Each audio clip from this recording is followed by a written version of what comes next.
Yun ho, samahan nyo kami guys, kami pupunta ng San Juan. Pero bago ang lahat ay kumain muna tayo ng almusal at rin malayo-layong biyahe Aris Beach. Pag nag-aalmusal kami sa Garnet ay magkaibang aming no-order, tapos magsusubuan kami ng dalawa para matikman namin yung in-order ng isa. Di ayos nga naman. At tinatawag kong hitting 2 foods in 1 spoon.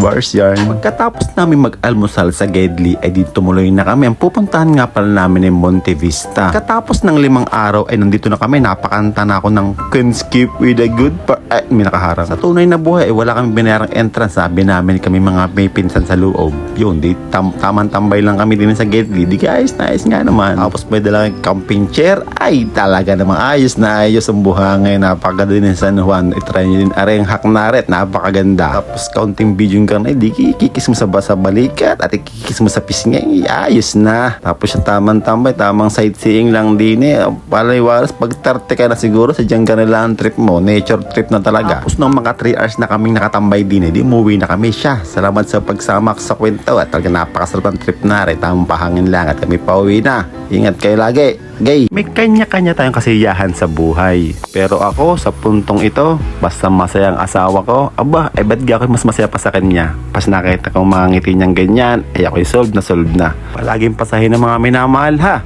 Siya, salamat sa pagsama, gay.